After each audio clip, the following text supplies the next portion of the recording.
In Rome, £40,000 goes up in smoke, and there's some things money just can't buy. It's 4 weeks in the UK away from all the contamination. It extends their life by up to 2 years.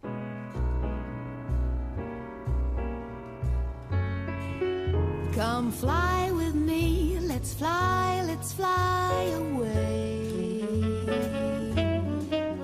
If you can use some exotic booze on a far-flung holiday, come fly with me, let's fly away.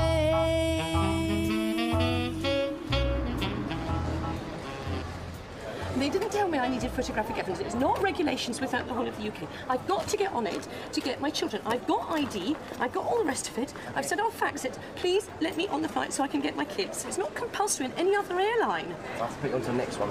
Sorry? I can't. My kids are on their own in Edinburgh. Please let me get there. Gillian Waddell's due to pick up her 3 children from her parents in Scotland, but never having flown Easyjet before, she's arrived without any photographic ID. It's not mandatory requirements throughout the UK. British Airways don't demand a driving licence is what's required. Before you booked the flight, you should have signed something and that actually said... I haven't. My secretary booked it in the office, and I'm sorry about it, but I've got to get to my kids. And if you require photographic evidence, it's not like anybody else. To make matters worse, she's supposed to drive the children back south overnight so they can fly on holiday to Spain from Heathrow tomorrow morning, and time isn't on her side. I've got elderly parents who are there doing a good job until I get there. They have to leave at 7, and it's because I have to drive miles out of Edinburgh to pick them up, bring them all the way back in, and then drive 11 hours back down from Edinburgh to London in order for them to get a flight. Bear with me, the manager's come down to speak to you in a minute. Do you want to wait to the side? With her passport locked up at home, Gillian's chances of getting her children off on holiday are looking slim. It's late morning, and Gatwick-based Captain Chris Pell has just finished his shift. Well, just come in from Nice. Been up since 3:15 this morning, so feeling a bit jaded. But in approximately an hour and a half, got another supply of children coming in. Another group of children, I should say, from Belarus, for the Chernobyl Children Lifeline. Where's it going, then? 2 years ago, Chris and his wife Debbie took in 2 10-year-olds from Belarus. Their country was devastated by the Chernobyl nuclear disaster 20 years ago. Right, here we go. For the kids, it was an experience of a lifetime.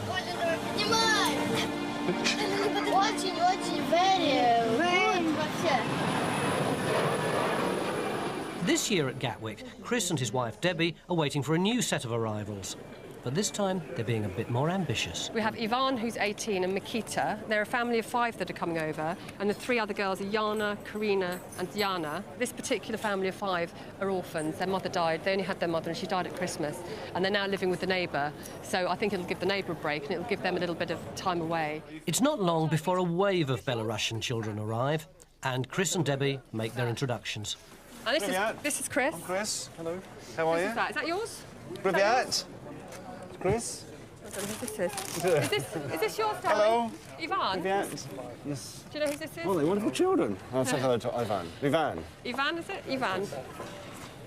Privyat. OK. Do you want me to take that? Shall I hold it? OK. Shall I take it? Yeah? Okay. Cool. Good. OK.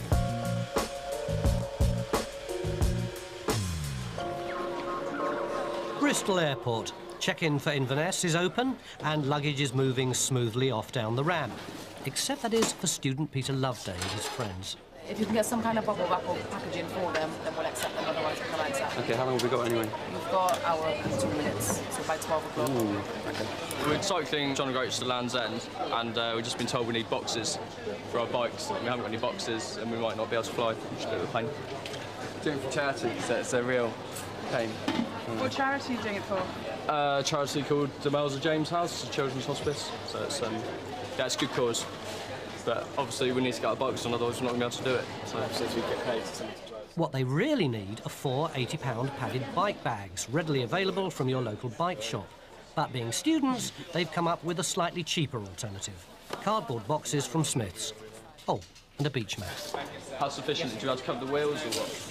It has to be pretty covered, because, I mean, if the pedals rip through that, we're talking about the whole of the aircraft getting damaged. It's the time element. It's just we didn't plan on doing this. We thought it would be straightforward, take your bike on. With limited packaging available, the boys have less than an hour to wrap their bikes securely. Are you the manager? Yes, I'm I booked am. on the 4 o'clock to Edinburgh, right? In Luton, Gillian Waddell's now trying to convince manager Leo Jones to let her on the Edinburgh flight. The woman's told me I can't travel without ID. I have to get on the flight. I've got 3 children waiting on a very tight timetable so that I can pick them up, drive them back, then drive 11 hours back from Edinburgh to London. What time does that Edinburgh flight go? 4 o'clock, 3 minutes ago. You won't be able to get on the 4 o'clock flight now. Let me just make sure that one is on time. No, the flight's boarded now. Please, I can't get you on there. Is it gone? Has it shut the doors? It's irrelevant of gone or not because you don't have the correct ID with you. That's what's preventing us getting you on board the aircraft. But if you give me a fax number, I could get my office to fax a copy to you right now. We can't accept a fax. That's not an official form. But I didn't know. Nobody else does this. British Airways don't do this. Nobody else does it. What can you do to help me?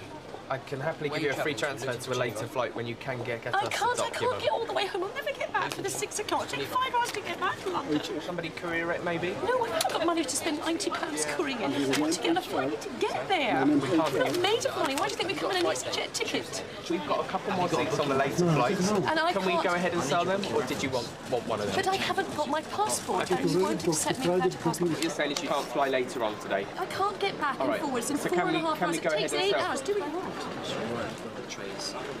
Officially, the flights are non-transferable or refundable, so we could have said you have lost everything. But we're not like that. We do have hearts. We try to help people where we can, but she just couldn't see it. With her children's holiday hanging in the balance, Gillian now has a mad dash to Heathrow to catch an alternative flight. I'll catch the 6:25, which will get me into Edinburgh at 7:35. Yeah, all right. I will then drive 2 hours to where my children are, who have been waiting for 4 hours.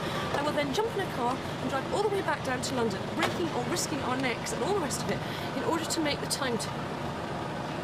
Thanks a lot, EasyJet. In Weybridge, Surrey, Debbie Pell has arrived back home with some very tired visitors. Asleep. They asleep. Yeah. Must be absolutely shattered. Absolutely shattered. And I think Mikita's fast asleep in here. Is he? Well, it's okay, don't worry, darling. You come out. Oh, I don't believe it. No, it's okay. Somebody mind your head, okay? Ready? Don't know where that's gone. They may be tired, but once inside, curiosity gets the better of them. Good, I think they look fantastic, don't they? I mean, they look... I mean, obviously they're exhausted, but now they see the toys. It's a shame about the weather, that's the only thing. Having braved temperatures of -35 in Belarus, the weather doesn't seem to bother the youngsters too much. Oh, they come from a village life, very poor, very simple life. They live in a one-storey wooden shack in the countryside in Belarus.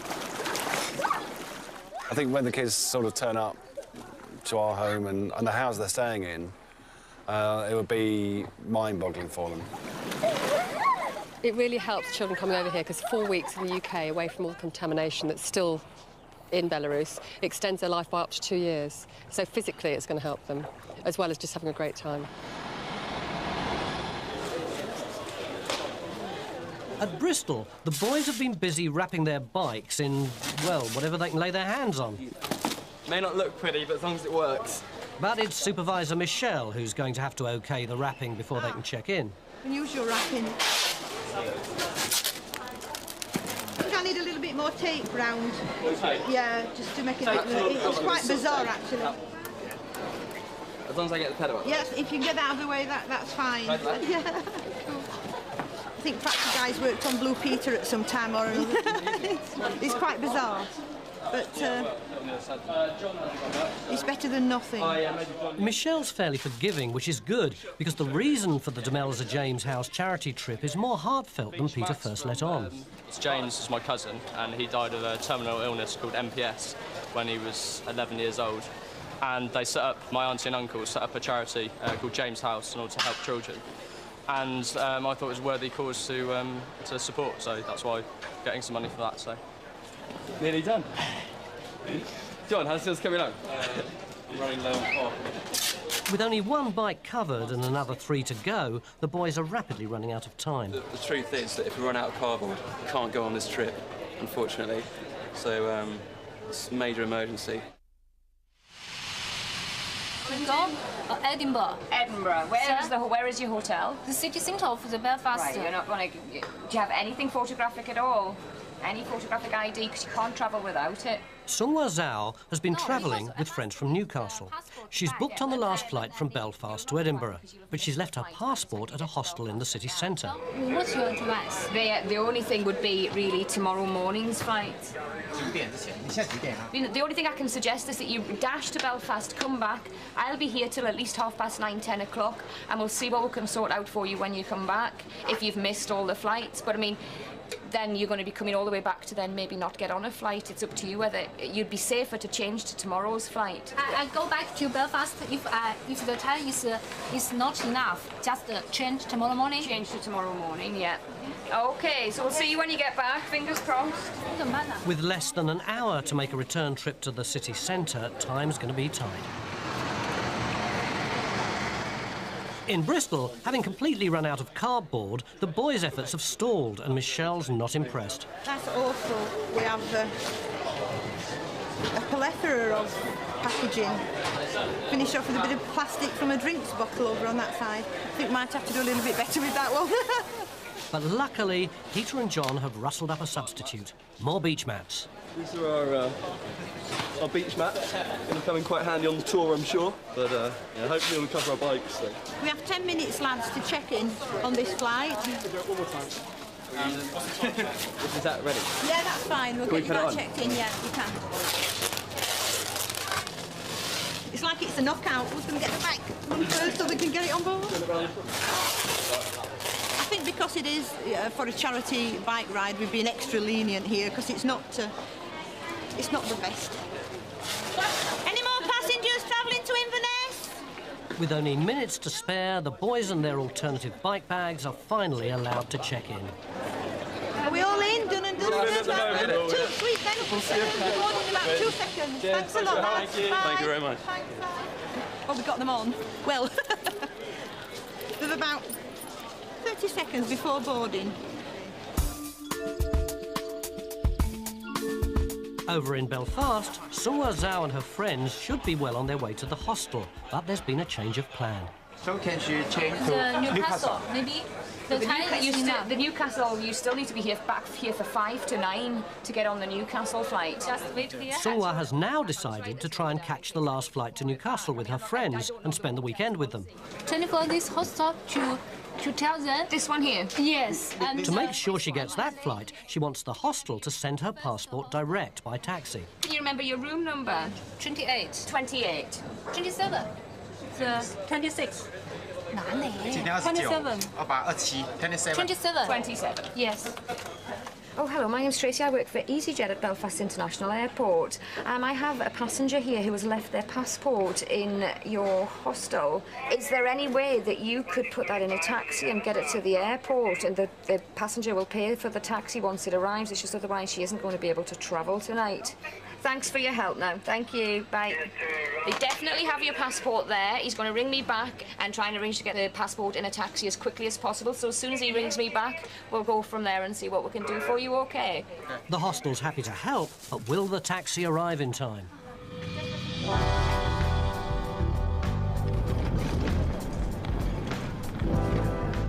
At East Midlands Airport, a rather unusual national team are about to check in for a flight to Rome. I'll just count to 6 this time. Right then, okay. We've had our successes in cricket and rugby. Now it's the turn of Andrew Wiggins and Rodney Clark to lead England to glory in the Fireworks World Cup. Okay, it's quite a big competition. It's a very prestigious event. There's lots of different countries taking part. We're up against countries like France and Italy, Brazil, Spain. So, yeah, we want to win it. Thankfully, they're not taking everything they need today. Around £40,000 worth of fireworks. The fireworks have already left. They went overland. We loaded them onto a 45-foot articulated lorry, so we're not actually taking them on the plane with us. We meet them over there. With the fireworks en route and morale high, there's only one thing bothering Andy. I think all the judges are Italian, actually, which may or may not be a good thing. They may be as honest as the day is long and be completely fair. But they know their fireworks, that's for sure. And hopefully, at the end of the day, they'll make the right decision.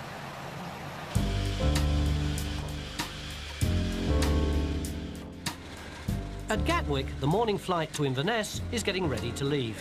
And pilot Chris Pell's expecting some special guests. Wife Debbie has arrived with an entourage of children to check in. The plan is that my son Jamie and daughter Emmy and the 5 orphan kids for the Chernobyl Children Lifeline meeting me on board the aircraft any second now, and we're on our way up to Inverness into a hotel, and then we're going to go dolphin watching later on today. In the UK, we might take a trip to the seaside for granted, but for the children, it's much more than just a day out. Belarus is a landlocked country, and of course these kids have never seen the sea before, let alone a beach or waves, and I guess they all might get a bit seasick, including me. Amelia, that's you, and that's what I need. Thank you very much. That's really kind. Okay, thank you. Hello. Once on board, the kids are greeted by their very own pilot. Go on, you fine? Do you want to go look with Chris? Go with Chris, Makita? One of the advantages of that is you get a quick peek in the cockpit before you take off. And up in the air, the VIP treatment doesn't let up. Hello, Debbie. How are you? Fine. Yeah, really good. Thank you very much. How are you all? You okay? I've got you all a little present from Easyjet. Oh, thank you, Chris. Okay, well, there we go. This one for you. Oh, thank you. That's really kind. Little presents. Press the button. Here we are. If you pull that out, that's the battery. All right. And then you press... Ah! You do that? Jamie, do you want me to help you with yours? While some of the kids are liking the attention, for others, it's a bit much. Okay, this is Chris here for the Chernobyl children. Hope you have a lovely time back there. We'll be on the ground for about half an hour. I hope it's been good. I'll see you soon. Blushes aside, the kids are in for a great day out. Meanwhile, back on the ground in Belfast, the Newcastle flight is about to leave. And there's still no sign of Sunghwa's passport. Little know us.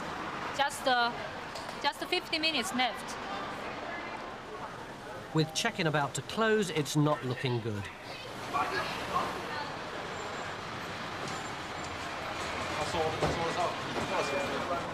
Oh, yeah, that's it. Hello? Okay, hello? This way? Hello?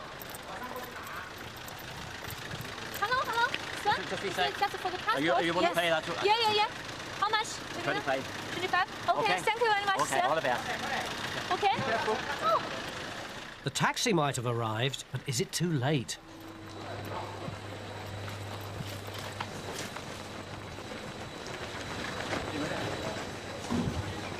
Hello? Hi there. Yes. So, passport is here. Right, do you want to go to I should Newcastle? do next? Yes, Newcastle. I'll transfer you both on to the Newcastle jet, no problem. So at least you're getting to fly. Thank you very much. No problem. She may not be going to Edinburgh, but with the delights of Newcastle's nightlife ahead, Sunghwa's not too disappointed. There are a lot of club in Newcastle. Just celebrate for today, maybe. You might go clubbing. Yes, of course. It's my hometown. I love Newcastle. Your hometown? Yes, that's where I'm from. After a stressful hour, Sunghwa and her friends are clear for takeoff.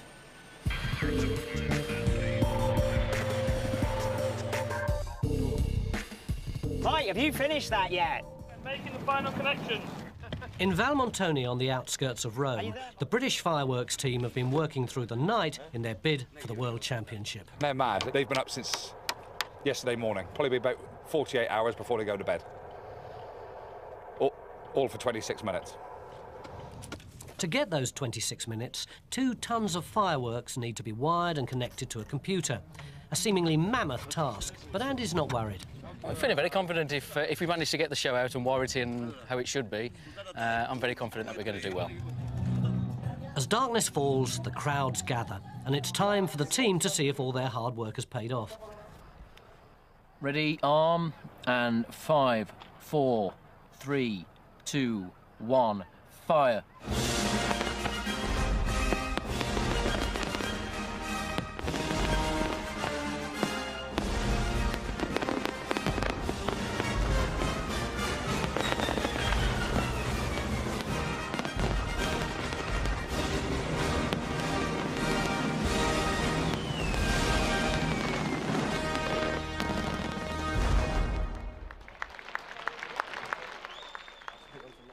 Gillian Waddell caught the flight to Edinburgh and made it back in time with the children for their holiday to Spain. The bikes got to Inverness in one piece, allowing Peter Loveday and his friends to raise £2,000 for charity. And the British fireworks team weren't at all surprised to find that, according to the Italian judges, it was the Italians who came first.